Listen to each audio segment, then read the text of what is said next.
مسند احمد کی روایت ہے، ابو ہریرہ رضی اللہ عنہ سے مروی ہے کہ ایک دیہاتی رسول اللہ صلی اللہ علیہ وسلم کی خدمت میں حاضر ہوا. رسول اللہ صلی اللہ علیہ وسلم نے اس سے پوچھا، کبھی تمہیں ام ملدم نے اپنی گرفت میں لیا ہے؟ ایک بیماری کا نام لکھیں.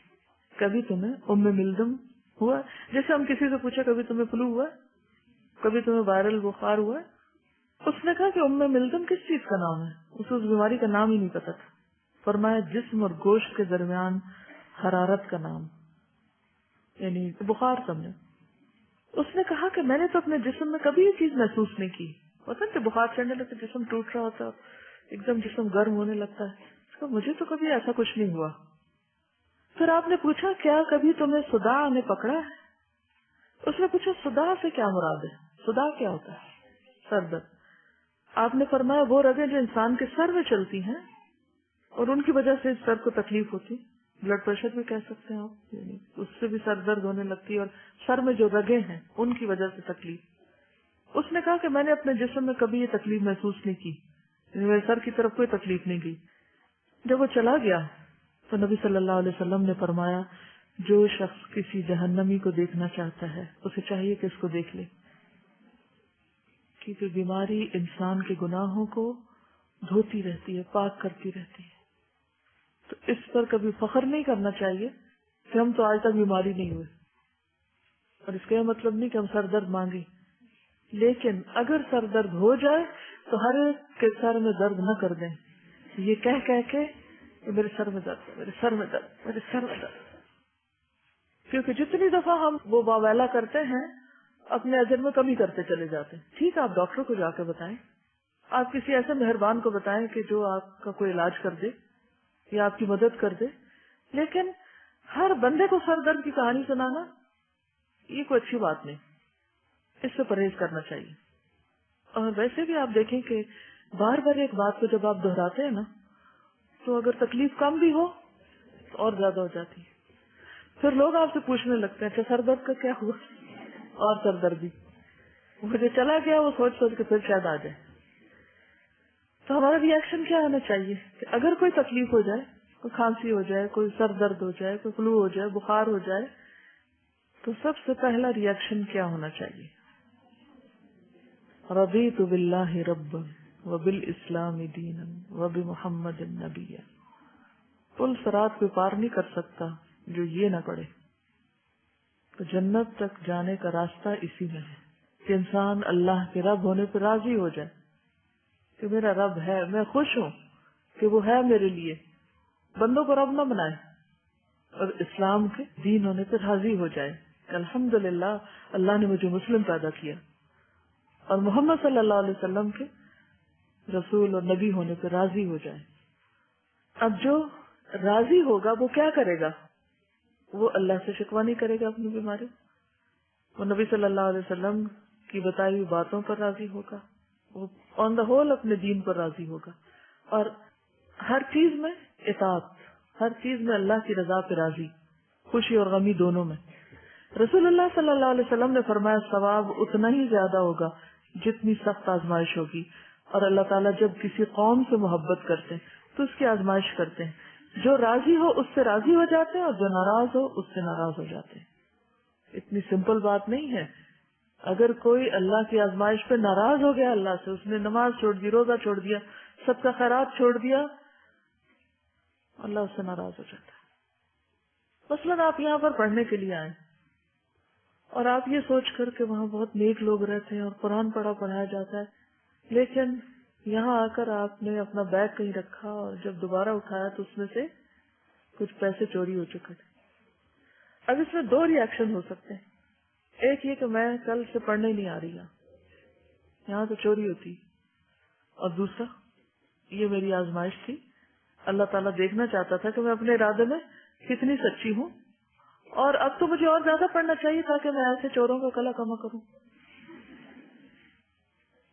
کیونکہ جاہل رہ کے تو چوری ختم نہیں ہو سکتی، کچھ تو علاج کرنا پڑے گا.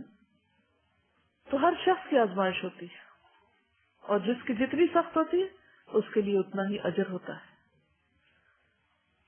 پھر بات یہی ہے کہ ہمارا ری ایکشن کیا ہے. سعید کہتے ہیں کہ میں سلمان کے ساتھ تھا اور انہوں نے کندا میں ایک مریض کی عیادت کی. ایک علاقے کا نام ہے کندا، کینیڈا نہیں، کندا. جب وہ مریض کے پاس آئے تو کہا خوشخبری پاؤ کہ اللہ تعالیٰ مومن کے مرض کو اس کے گناہوں کا کفارہ اور اپنی رضا کا سبب بنا دیتا ہے. تو مریض کو جا کے خوشخبری سنائی. ٹھیک ہے، گڈ نیوز. کوئی نہیں، اللہ کی رضا کا ذریعہ ہے. ام العلا کہتی ہیں کہ رسول اللہ صلی اللہ علیہ وسلم میری عیادت کے لیے تشریف لائے جب میں بیمار تھی. آپ نے فرمایا خوشخبری پاؤ، اب شری آپ جا کے کہیں تو صحیح آج کسی مومن مریض کو. پھر دیکھیں ریئیکشن کیا ہوتا ہے. تم مجھ سے جالس ہو نا، تم سوچتے ہوگے کہ بیمار پڑے، تب ہوگی تمہارے دل کی مرضی پوری. اب میں پڑا ہوں بیمار، یا کہیں گے اس کو تکلیف کا احساس نہیں، یا کہیں گے کہ یہ تو انتظار میں تھا کہ کب یہ پڑے. ہر چیز ہم الٹے طریقے سے سوچتے ہیں نا. اور اس کی وجہ کیا ہے؟ جہالت. ہمیں پتہ ہی نہیں کس موقع پہ کیا ریئیکٹ کرنا ہے، کس موقع پہ کس کو کیا کہنا ہے. تو آپ نے فرمایا خوشخبری پاؤ ام العلا، مسلمان کے مرض کی وجہ سے اللہ تعالیٰ اس کی خطائیں دور فرما دیتا ہے، جیسے آگ سونے اور چاندی کا کھوٹ ختم کر دیتی. آگ سونے کو صاف کر کے اس کا ہر کھوٹ دور کر دیتی. پھر یہ کہ برائیوں کا کفارہ بھی ہوتی ہے، ہم سے جو غلطیاں ہو چکی ہیں، کیونکہ ہم فرشتے تو ہیں نہیں. ابو سعید کہتے ہیں کہ ایک شخص نے رسول اللہ صلی اللہ علیہ وسلم سے عرض کی آپ کی کیا رائے ہے، یہ بیماریاں جو ہمیں لاحق ہوتی ہیں ان میں ہمارے لیے کیا ہے، یعنی کیوں ہوتی ہیں بیماریاں ہم پر؟ آپ نے فرمایا یہ کفارہ ہوتی ہے، یعنی گناہوں وغیرہ کا. ابی ابن کعب نے پوچھا اگرچہ وہ قلیل ہو، تھوڑے بھی ہوں؟ آپ نے فرمایا ہاں ایک کانٹا چبھے یا اس سے بھی کم ہو. راوی نے کہا کہ ابی ابن کعب نے اپنے لیے دعا کی کہ مرتے دم تک بخار ان سے دور نہ ہو، لیکن وہ ان کے لیے حج اور عمرہ، جہاد فی سبیل اللہ اور با جماعت فرض نماز میں رکاوٹ نہ بنے، یعنی میرے کاموں میں رکاوٹ نہ ہو. ویسے بے شک بخار چڑھا رہے. چنانچہ جو کوئی بھی انہیں ہاتھ لگاتا اسے ان کا جسم تپتا ہوا محسوس ہوتا حتیٰ کہ ان کا انتقال ہو گیا. ابو اشعث کہتے ہیں کہ وہ دوپہر کے وقت مسجد دمشق کی جانب روانہ ہوئے سیریا میں. راستے میں شداد بن اوس سے ملاقات ہو گئی اور ان کے ساتھ سنابحی بھی تھے. میں نے پوچھا اللہ آپ دونوں پر رحم فرمائے، کہاں کا ارادہ ہے؟ انہوں نے کہا یہاں ایک بھائی بیمار ہے، اس کی عادت کے لیے جانے کا ارادہ ہے. میں بھی ان کے ساتھ چل پڑا. جب وہ دونوں اس کے پاس پہنچے تو انہوں نے پوچھا کیا حال ہے؟ اس نے کہا میں نے نعمت کے ساتھ صبح کی. اصبحت بنعمت.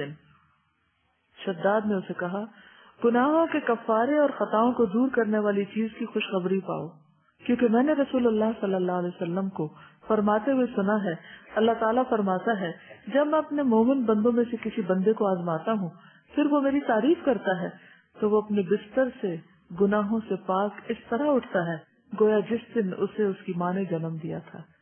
یعنی بیماری کی وجہ سے اگر آپ لیٹ گئے اور اس وقت آپ الحمدللہ کہہ رہے ہیں، اللہ کی تعریف کر رہے ہیں، اللہ کے شکر گزار ہیں کہ اس نے بیماری دی ہے، زندگی بھی دی ہے ساتھ. بیماری کی حالت میں بھی ہم بہت سے نیک کام کر سکتے ہیں، خاص طور پر اللہ کا ذکر جو عام طور پر کرنے کا وقت نہیں ہوتا. اور اللہ عز و جل فرماتا ہے میں نے اپنے بندے کو قید کیا. بیماری کیا ہے؟ قید ہے نا، ریسٹرکٹ کر دیتی ہے آپ کی موومنٹ. آپ بھاگ دوڑ کے وہ نہیں کام کر سکتے جو آپ عام حالات میں کر سکتے ہیں. لہذا تم اس کے لیے ان تمام کاموں کو اجر و ثواب لکھو جو وہ تندرستی کی حالت میں کرتا تھا. کتنی بڑی بات ہے، یعنی بیماری سے پہلے جو جو کام یہ کرتا تھا اور اب بیماری کی وجہ سے نہیں کر پا رہا وہ لکھ لو. اس لیے ہم سب کو اپنی صحت کو غنیمت جاننا چاہیے اور اس میں خوب خوب نیکیاں کرنی چاہیے تاکہ بیماری یا بڑھاپے کی وجہ سے اگر بریک آئے تو اجر میں بریک نہ آئے، اجر ملتا رہے. آپ ریٹائر بھی ہو جائے تو آپ کو پینشن ملتی رہے. پینشن تو بہت تھوڑی ہوتی ہے، یہاں تو پوری پوری تنخواہ ملے گی. بونس بھی تھوڑا ہوتا ہے، یعنی وہ اجر جو صحت کی حالت میں نیک عمل کرنے پر تھا وہ بیماری کی حالت میں بھی جاری رہے گا. مثلا آپ کو تہجد کی عادت ہے اور کسی دن آپ کو بخار ہو گیا اور آپ نہیں اٹھ پائے، اجر لکھا گیا، فرشتے آئے لکھ کے لے گئے.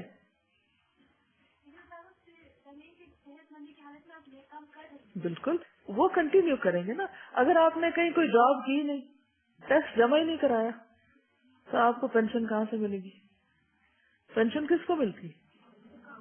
جو کام کرتا ہے. اور کس کی کتنی پینشن ہوتی ہے؟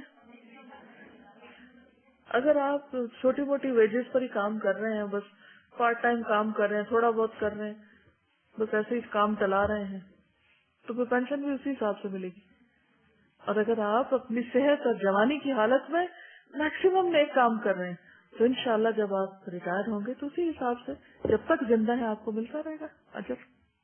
لیکن ہم سب سے بڑا ظلم جو اپنے اوپر کرتے ہیں وہ یہ ہے کہ ہم اپنی زندگی کی، اپنے وقت کی، اپنی صحت، اپنی طاقت، جوانی کی قدر نہیں کرتے.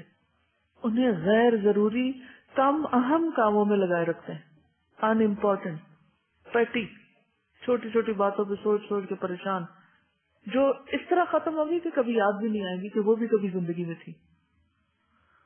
اگر آپ ان مسائل کی لسٹ بنائیں جو آپ کو آج سے 5 سال پہلے پیش آئے یا 10 سال پہلے، اور پھر آج دیکھیں وہ کدھر ہیں. آپ کو اپنے بچپن کے کوئی مسائل یاد ہے؟ کوئی جوانی کے یاد ہے؟ وقت کے ساتھ ساتھ سب ختم ہوتے رہتے ہیں. تو ایسی باتوں کو پلے باندھ کے نہیں رکھنا چاہیے. وہ یاد رکھنے کی چیزیں نہیں ہیں کہ آپ اپنی ہرٹس کو بار بار کرید کے اور پھر آپ رونا دھونا شروع کر دیں اور اپنے آپ کو دکھی کر لیں. ایک اور حدیث ہے، رسول اللہ صلی اللہ علیہ وسلم نے فرمایا، بلا شبہ اللہ تعالیٰ اپنے بندے کو بیماریوں کے ذریعے آزماتا رہتا ہے حتیٰ کہ ان آزمائشوں کو اس کے تمام گناہوں کا کفارہ بنا دیتا ہے. معمولی